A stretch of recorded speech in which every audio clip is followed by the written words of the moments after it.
Hey, this is Sky. Welcome to my YouTube channel. It's Monday, Mafia Monday. Let's jump into our story. We're going scene by scene through all three novels that I wrote about the Los Angeles Syndicate. We're starting with the first book, California Gangsters. We're following our main character, Simon Castro. He just joined the syndicate. He took his grandfather's chair as the chairman of the board. So he's having his first meeting. This is the beginning of chapter 23. Set your mood right. I got Mr. Snubby ready to go as usual. So let's jump into it. Chapter 23, the first board meeting. Jennifer made a healthy breakfast that morning. I had a nice custom-fitted suit that I bought from these Arab tailors over in West Hollywood. Those guys had been making suits for my grandfather since the 1950s, and they treated me like a king as soon as they found out who I was. Jennifer went nuts over my new look when I walked out of the bedroom all gussied up. I guess the days of my tracksuits were officially over, but I liked my new image. I said to Jennifer as I stood in the doorway, fixing my tie, ready to leave, "Why don't you get started looking for a house over in the hills for us, okay? The price is no issue, so find something big and make sure it's secluded, something with a big gate and a nice view." And she replied, "Wow, well, that is kind of out of the blue, but since you bring it up, I have thought that Topanga Canyon would be a great place to live. I love it up there. Or maybe Malibu, I don't know. I'll look for us, but don't get mad if it's expensive. You can't tell a woman like me, price is no issue, and then get mad later when you find out." I gave her a kiss on the cheek and said, "Just let me know about it before you sign any papers. I can get a better deal than any real estate agent or you could ever get." Jennifer pushed me out of the door and replied, "Oh, you're so full of yourself, but I love you anyways. Good luck with your big meeting."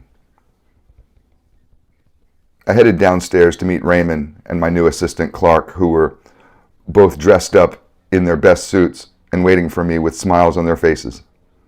I wanted to get to the board meeting 1 hour early before anyone else arrived in order to get things ready for the other members.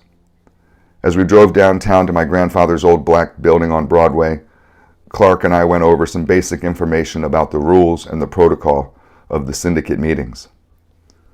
When we arrived, Raymond pulled the long black limousine into the parking garage, past the security station, and then up a couple levels.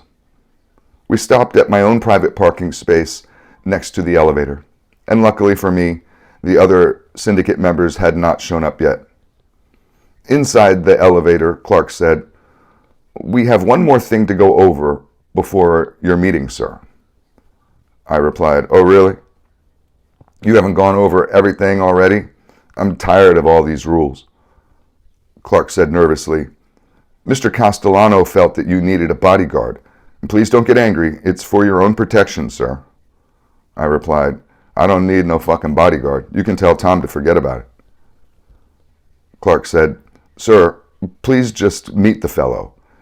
He's a big person like you, and I think that you'll like him. Just meet him, okay?" And I replied, "You sound like the dude is here in the building."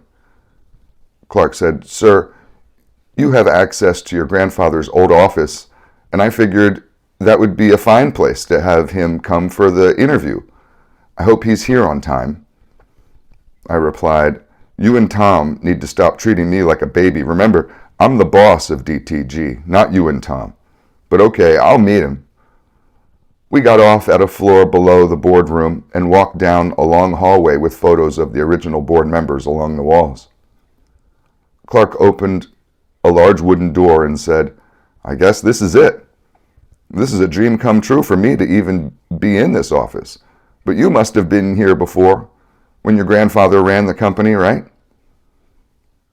There were floor-to-ceiling windows on two sides of the massive corner office, looking out to the hustle and bustle of downtown Los Angeles below. I could see over to the next block on Hill Street, where my grandfather and his childhood friends had grown up.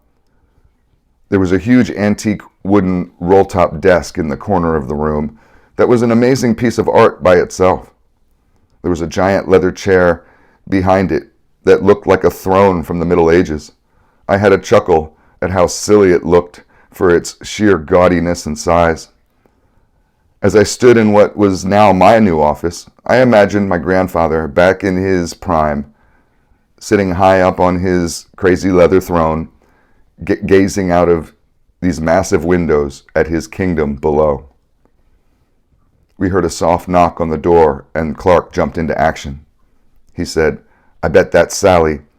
He's right on time, right to the minute." Clark opened the office door to greet a giant, thick Eastern European man who was blocking out any light from the hallway behind him. He looked like a professional wrestler or a fat linebacker from a football team. Clark led the man in and said, "Mr. Castro, this here is Sally Wright. He worked for Stanley Bates before Stanley sold out to the Russians. Now he's a DTG." I shook his hand firmly, looked him up and down, and replied, "How many people have you killed?" Sally said, "Well, Mr. Castro, I'm not sure at this point. Probably 100. It got hard to keep count after a while. Mr. Bates used to keep me very busy." I replied, "Well, that's good enough for me. You'll be coming up to the boardroom meeting this morning. I want you to stand in the corner behind me in the shadows. And if I ever tell you to kill, I want you to do it with no hesitation, no matter who it is. You understand me?" Sally puffed out his barrel chest in pride. His demeanor changed like a shadow had lifted from over him. He rose his chin up and said, "Yes, sir." Clark interjected nervously, "Simon, the other members will often bring in assistants to the meetings, but nobody ever brings security. Having Sally in the room would definitely be looked at as an act of aggression towards other members." I replied, "That's exactly what I want it to be. I want to shake things up in this building like an earthquake. There's a new beginning for the company today. Are you guys ready to be a part of history?" Clark said, "Sir, just being here with you is everything that I had ever dreamed of." Sally couldn't contain himself and yelled out, "Let's fuck this shit up." The three of us went up to the board meeting. The three of us went up to the boardroom before the meeting. The long redwood table had 4 nice leather chairs, all the same brand and size, sitting around it. To make them feel equal, there was 2 on one side and 2 on the other side of the table. I said to Clark, "Please go to the 4th chair at the table and switch it out for that much larger, ridiculous chair from downstairs. Do it quickly. Go get that chair from the office." The tall, lanky, red-headed kid scurried off, pushing the leather office chair out of the boardroom and down the hallway to the elevators to switch it out. I put the remaining 3 chairs in a row on one side of the long table so they were sitting next to each other. I lowered the height on each chair down about 1.5 to 2 inches, just barely enough to notice. I dimmed the adjustable ceiling lights in the room, leaving the 3 at the head of the table on full.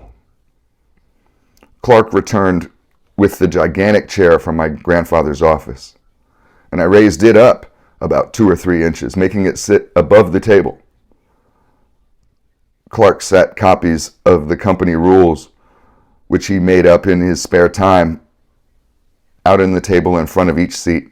He made sure the section titled Member Termination was highlighted in yellow and open to that page. Each member of the syndicate entered the room one by one, with surprise at how I had set the place up. I sat patiently waiting on my giant throne, feeling like Zeus on Mount Olympus. Sally was standing behind me with his sunglasses on and giving each member a mean grimace as they entered the room. My father was the very last person in the room, and apparently late as usual from what I gathered. He lollygagged his way around, first looking out of the big windows, and then he stood over with his assistant against the wall. The entire time, not seeming very serious about getting started or taking his seat very quickly. I was instantly annoyed with my father. I said, "Tony, please sit down. We're starting the meeting now. Make sure you're not late ever again." My father's eyes lit up with surprise and anger at my tone towards him. He looked around the room at his colleagues, who were staring silently at him with blank faces. Not able to read the room well, he took his seat at the end of the table next to Ivan Brovich of the Russian Mafia. My nostrils flared.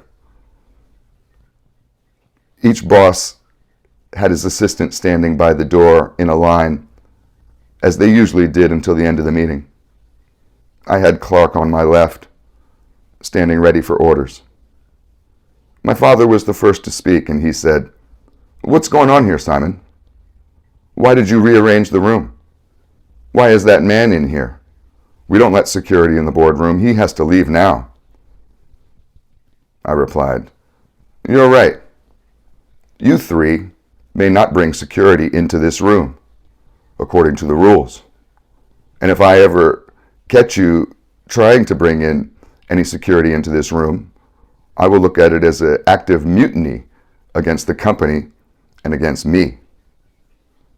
I'll take executive action and gladly have you terminated. I, however, being the chairman of the board, as my grandfather was, will have my security with me. According to the rules, I'm allowed to." Clark ran over to my father's seat and opened up his rule book to the page explaining the benefits of the chairman. My father's head was spinning like a merry-go-round as he tried to read the section Clark was pointing out. I said, "I want to thank each of you for coming here this morning. I want to welcome you to the new syndicate. This is not only my first day on the job, consider it yours as well."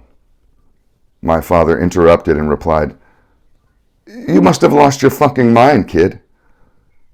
I glanced over at Sally. He took off his sunglasses and went to stand over behind my father and waited for me to give my next order. My father was genuinely terrified and looked down the line at his fellow members. Lucky for me, Diego, who was sitting closest to me, had a huge smile on his face and began to laugh out loud. Diego Campos of the Mexican Mafia said, "You better play along, Tony. I don't think Simon is joking." I gave Sally a nod, and he took his position behind me against the wall. I said, "You don't talk to the chairman like that. Does Clark need to show you the section about respect for other members?" Diego burst into laughter. He said, "Yes, he does need to see it. Please, Clark, show it to him. This is the best meeting I have been to in a long time, maybe ever." I said, "Our first order of business will be to ask each one of you to acknowledge my leadership as chairman. Who wants to go first? How about you, Pop?" I could hear Sally breathing behind me like a hungry gorilla as the room felt silent. My father finally said, "Yeah, Simon, I'm with you. You have no problems from the LA family. We're all friends here." I replied, "Oh, that's a good answer. The LA family will continue to sit on the board of directors then. You may relax. Now, Ivan, what about you?" Ivan smiled and said, "Yes, I'm with you. I'm happy that you are taking this position seriously. I had fears that your youth and wild behavior in the streets would bring an immature element to our long-standing institution, but you've proven my suspicions wrong. I hope that your strong presence on the board will keep us at bay and hopefully put an end to the unhealthy competitiveness which existed for the last couple years." I nodded and said, "Good. The Russians may keep their seat on the board of directors. And last but not least, Mr. Campos, how about you? Do you acknowledge me as the chairman of the board?" Diego didn't miss a beat in his answer and replied, "Well, of course, amigo. DTG has always been at the head of the table, and you were a perfect replacement for the old man." I said, "Good answer. The Mexican Mafia will keep their seat on the board of directors." I sat silent in the room with the men looking up at my huge chair. I had to remember that I couldn't just come to the board of directors and be a bully. These guys were all heads of major criminal organizations. I figured it was a good moment to pivot to my new plan. I still had the energy of the room in my favor, so I tried to give them real reasons to follow my lead. I said, "Your transition period with no chairman of the board is now over. Listen to me carefully, fellas. The bickering, the jockeying for position, the desperate race for control over the company is finished right now. Today we move forward." Clark jumped into action, grabbing a stack of yellow folders from his briefcase and setting one in front of each member. I said, "This is a list of associates who are sitting on the shelf, waiting to be pulled down and put into action. These men and women range from city council to mayors to county council and state government members. There are a lot of names on that list. Have all your assistants memorize it." The 3 assistants standing by the door came over to the table and took the folders with them back to their wall for study. I said, "Fellas, we're going to scam the state of California out of billions of dollars. We can skim small amounts of taxpayer money from the government. We'll funnel the payments into a bunch of private contracted agencies that we run. We will easily siphon off a steady stream of cash into our pockets. If one of our phony agencies loses funding for any reason, we shut it down and simply start another one up. With this list of people already working within the various levels of government, we can get all the contracts we need." My father stood up and walked over to the windows and thought about my idea. "All right, let's stop here. We'll pick it up where we left off on next Monday."